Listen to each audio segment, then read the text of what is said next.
Copyright applies to the following verbal and written content. With the exception of the content owner, complete content excerpts and links may be used for nonprofit purposes only, provided that full and clear credit is given to the following names wherein: Diary Single Woman, Diary of a Single Woman, and Miss Anonymous. Appropriate and specific direction to the original content must be used. All rights are reserved. Hi, I'm Miss Anonymous with Diary of a Single Woman. I hope that you have been enjoying my true erotic stories from my diary. Yes, I do have a lot more true stories to share with you. But in the meantime, I have a proposition for you. Yes, a proposition. I want you to take a journey with me. Take a journey into a mysterious, taboo, and intriguing world of sensual fiction. A world that offers a place for you to escape from your normal daily life. A world that expands your mind beyond boundaries. Beyond boundaries you never knew you had. A world where you discover intimate thoughts and feelings you thought you were incapable of. A place where you can indulge in nail-biting stories. Oh yeah, this is going to be so damn good. I'm writing this lustful, adventurous novel just for you. I've named this series as a tribute to the breathtaking trilogy that had us all glued to our books and movie screens. Well, fasten your seatbelts, or should I say unfasten your seatbelts, and get ready to live life on the edge. Welcome to 50 Shades of Red.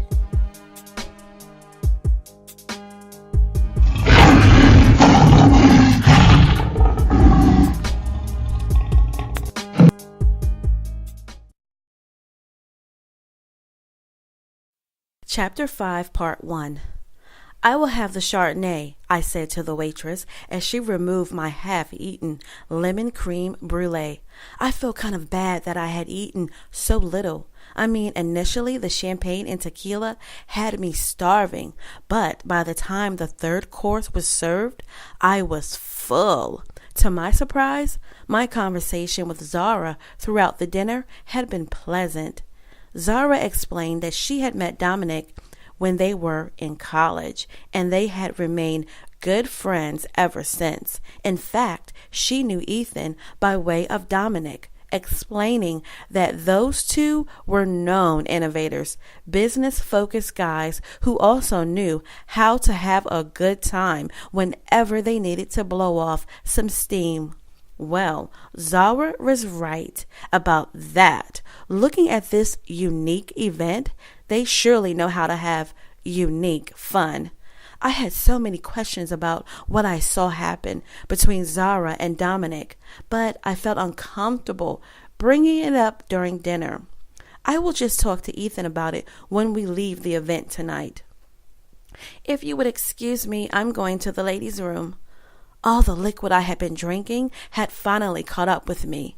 As I stood up, Ethan looked my way. "I will be right back." I saw the signs of the restrooms when we first walked up to the dining area, I said. Ethan had an unsure look on his face. "I will not be long," I said, easing Ethan's thoughts. I located the restroom signs. There were just a few people walking back and forth in the area. Most of the guests were still seated in the dining room. I enter into the ladies' room, so relieved that my bladder didn't explode. I freshen up and start to make my way back to the dining area when I notice a stairwell. I wonder if it will lead me to the lowest level.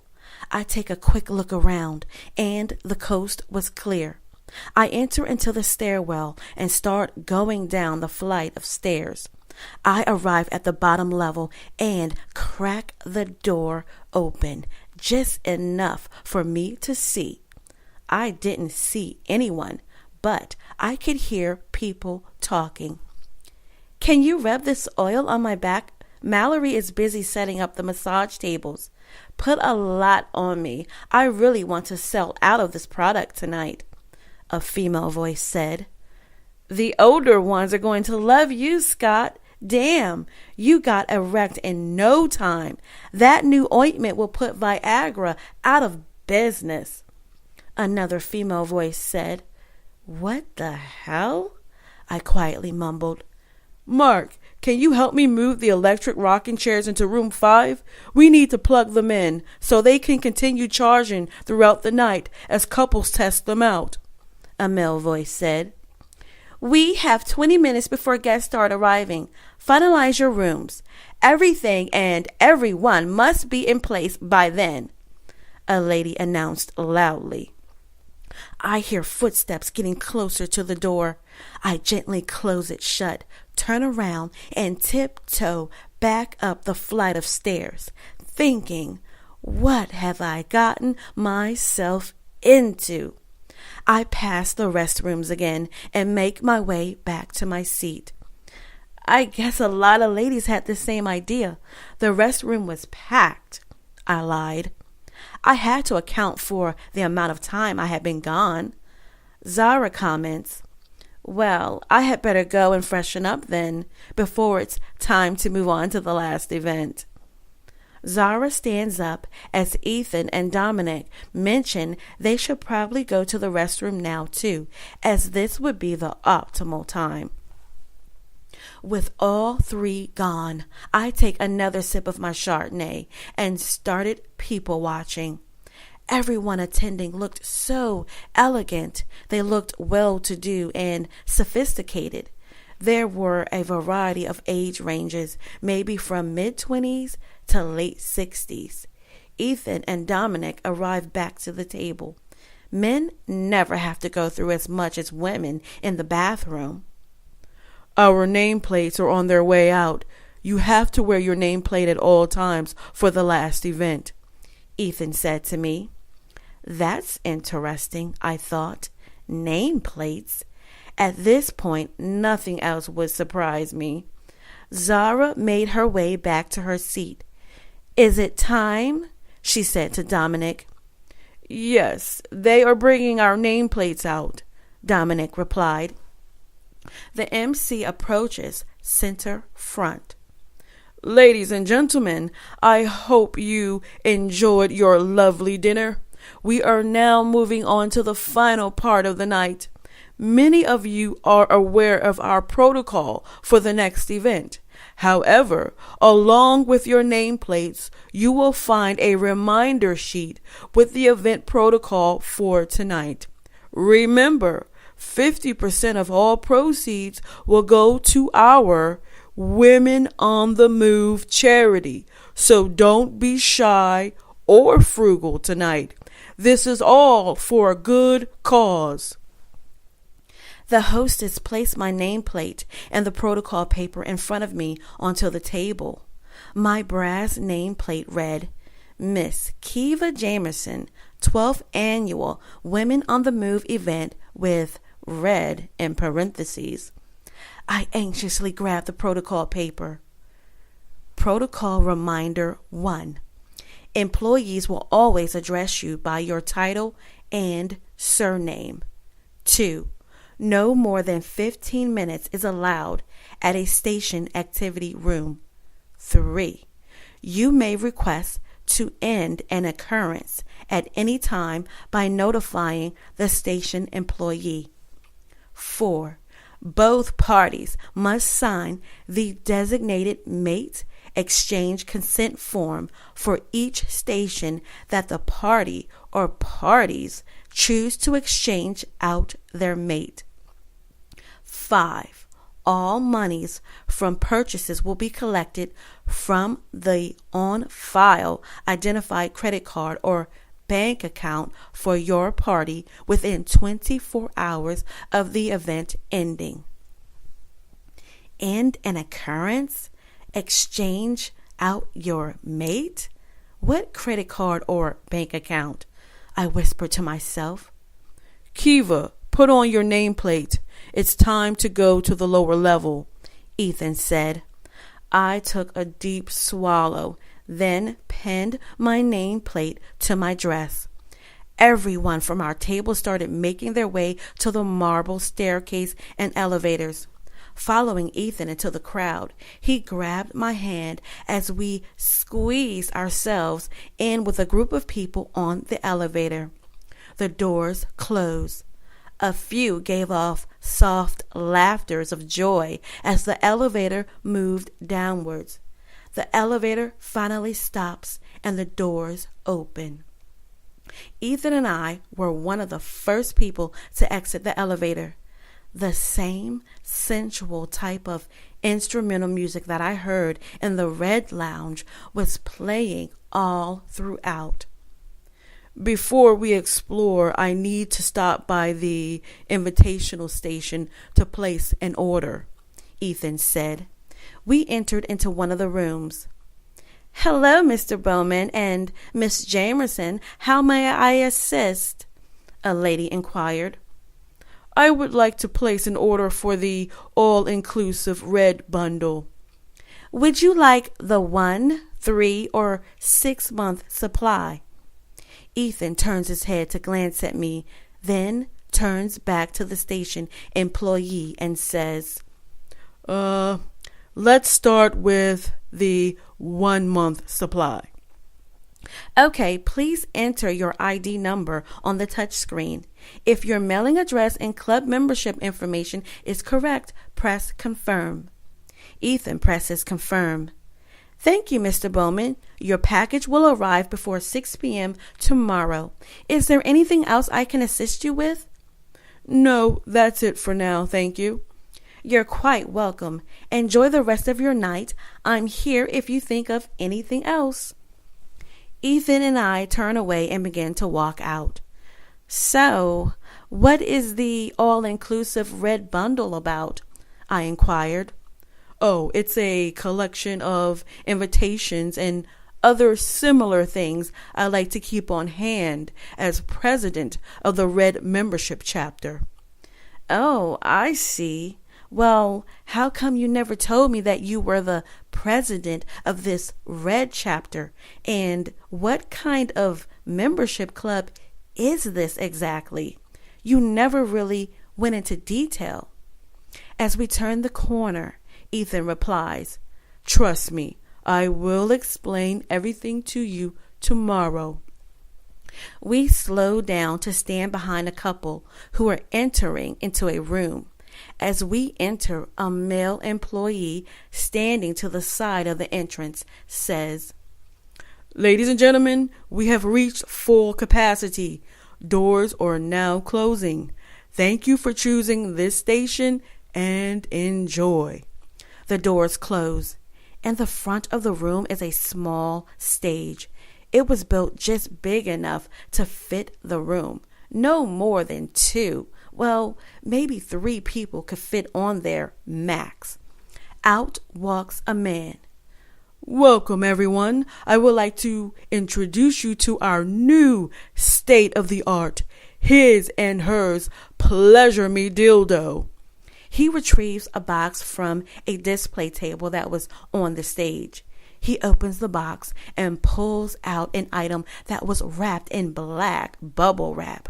He removes the bubble wrap, then unwraps a silk-like cloth and pulls out a pipe. Wait, oh my, it's a big, huge cock? I feel my paradise muscles start to clench and tighten at the thought of something that huge trying to make its way inside of me. The showman holds the dildo by the base as it dangles straight down. Shit, that thing is the size of my leg. Pleasure me, dildo. No, that's more like terrorize me, dildo. I could hear a few gasps in the room. Aside from it being unbelievably huge, it looked very real. Although the scene itself looked, well, barbaric, like someone had ripped a man's cock off and was holding it in the air as a prized possession, like spoils of war. The dildo had such girth, and the mushroom tip seemed larger than normal. Well, larger by my standards at least. The pleasure toy will certainly make an intimate moment intensely fun, the showman said. He then places the massive dildo on top of the display table and retrieves 2 small items from the box. He puts one item onto the table and takes the other item and holds it up into the air. He unwraps the item from its packaging. This small device is worn by the man. It securely attaches to the dildo like this. The showman picks up the dildo from the table and demonstrates how to fasten the male device into place. As you can see, it is easy to assemble. Once you are fully erect, simply slide your penis inside the hollow dildo and secure the dildo around your waist. At that point, you can adjust the device for your comfort. Simply turn on the switch on the side and you will feel a massage on the base of your penis. You can adjust the speed here. While you massively pleasure your partner, you yourself are fully stimulated. A naked woman and naked man with an erection walks out onto the stage. Now, for the demonstration. The naked man retrieves lubricant from the display table and applies it to his erect penis.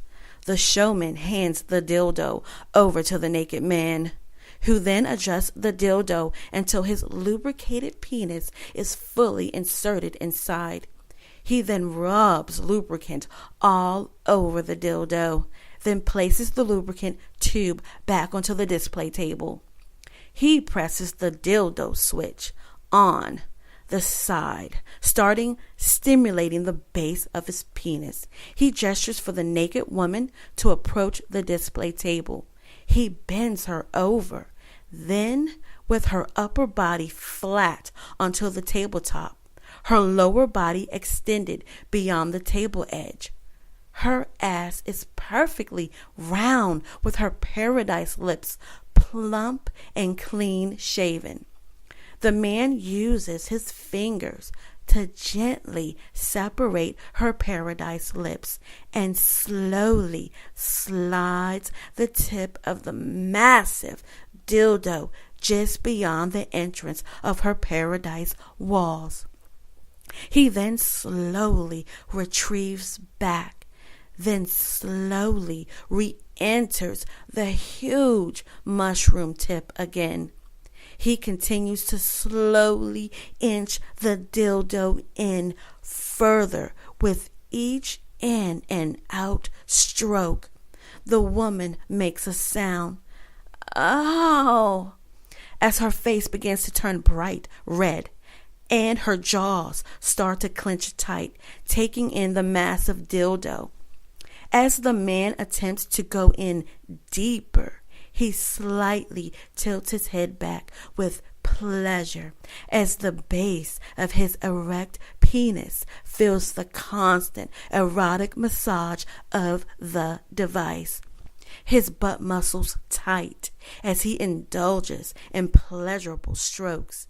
As the man and woman continue with their sexual adventure, the showman says, Next, we will demonstrate how the Pleasure Me dildo can be worn by the woman with the special device attached so that her clitoris is stimulated as she enters into the man's ass. Shortly after the demonstration to your left, you may purchase the product and even try it out with your partner in our designated activity rooms. Ethan leans over to my ear and says, Should we get this? In total shock of the massive dildo in action before my eyes, and with my paradise muscles clenched as if I'm the one in pain, I shake my head no. Ethan smiles and says, I'm going to purchase it. This is something you will learn to like. You are going to learn to like things that pleases our relationship. This ends Chapter 5, Part 1. Tune in next week for Chapter 5, Part 2 to find out what other unusual products are at the event and how many more products will Ethan buy. Keeva starts to understand the type of relationship Ethan expects. You don't want to miss what's next. Here's a question for you. Would you be open to purchasing and using a massive dildo with your partner? Don't forget to subscribe. I will be releasing an unscripted video for Chapter 5, Part 1 in the next few days. This is going to be so juicy. Yours truly, Miss Anonymous.